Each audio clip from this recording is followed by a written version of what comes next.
Now in this video we'll study about equivalent resistance of a symmetrical circuit. Now a symmetrical circuit, as we know from the name, it will be symmetrical along a line. That line we can choose, and we can just by the look at the circuit we can see that if it is that it is symmetrical.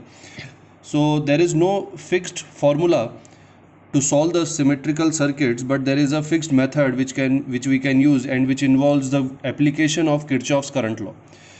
So we'll understand this concept, how to solve symmetrical circuit by the help of examples. So let us take an example. Let us take a circuit which is given like this.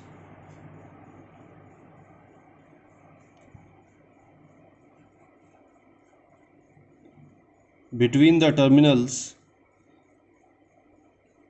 A and B. Now let us say the values of these resistors are 2 and 5 ohm. This is 2, this is 5, and this is 10 ohm resistor. So if these are the values, then we can easily see that it is a symmetrical circuit. Now how to solve this symmetrical circuit? The first step that we do is that we connect these two terminals with a battery of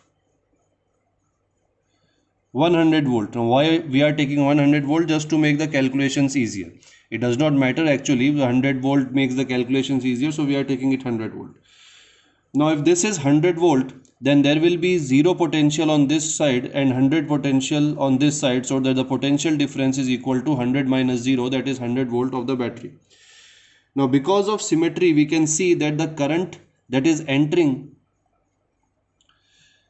into the circuit, that current should be divided into a particular manner, so that the current coming out of the circuit and going inside the battery should be equal to I, so that the circuit follows the law of conservation of charge.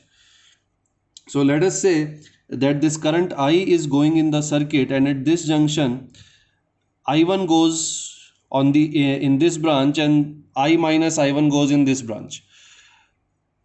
Now potential on the left side of the circuit, on this side, should be equal to the right side of the circuit, because it is symmetrical across this line. It is symmetrical, so potential on this side should be equal to the potential on this side. Or we can say in other words that the potential across this 2 ohm resistor should be equal to the potential of this 2 ohm resistor. Because if I1 current is going here, the same current I1 should be coming out of here. So let us say that if we take the potential at this point equal to X, then across this 2 ohm resistor, the potential will be equal to X minus 0. There is 0 potential here and 100 here.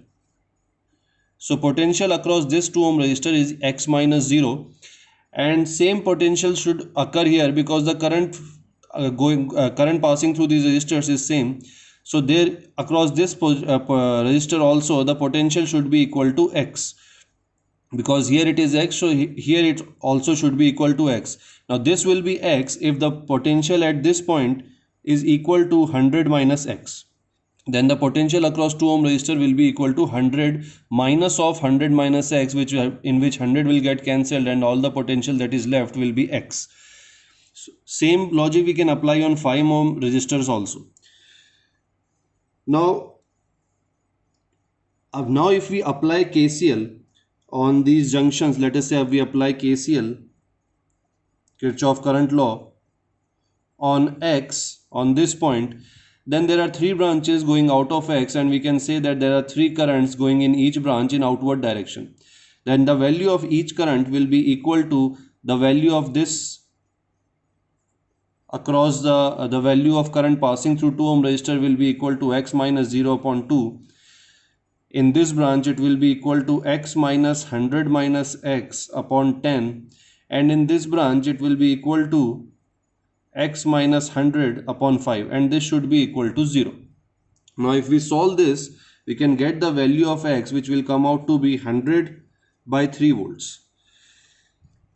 Now the current coming out of this side, coming out of here, will be equal to the sum of currents from 5 ohm and 2 ohm resistor. That is the currents that are coming from these two branches. Both of these current will combine, and it will give the final current, which will be equal to this current I. Now current, we can individually find that current from 5 ohm resistance should be equal to the potential difference across this 5 ohm resistance divided by 5. So it will be equal to 100 minus x minus 0, because the points here are 100 minus x potential and 0 potential, divided by 5. So this will be equal to 100 minus x upon 5. And similarly, current from this resistor, 2 ohm resistor, will be equal to x minus 0 upon 2, or x by 2. Now the total current that was divided, this current I, it should be equal to the sum of these two currents. So I will be equal to 100 minus x upon 5 plus x by 2. Now if we put the value of x here, then we can find out that this will be equal to 50 by 3 and this will be equal to 40 by 3. So the value of current, since this is the value of current, now we can find the equivalent resistance of this circuit. Now we know that equivalent resistance is equal to 100 volt battery divided by the total current of the circuit. So it will be equal to 100 upon 50 by 3 plus 40 by 3. And if you solve this, then we can find R equivalent equals to 10 by 3 ohms. So this is how we solve a symmetrical circuit. So first step is to connect 100 volt battery across the given terminals, and then find the unknown potential, take a potential x at some point, and then applying Kirchhoff current law on all the possible points that are important to us to find the values. And then we apply this formula to find the equivalent resistance of the circuit.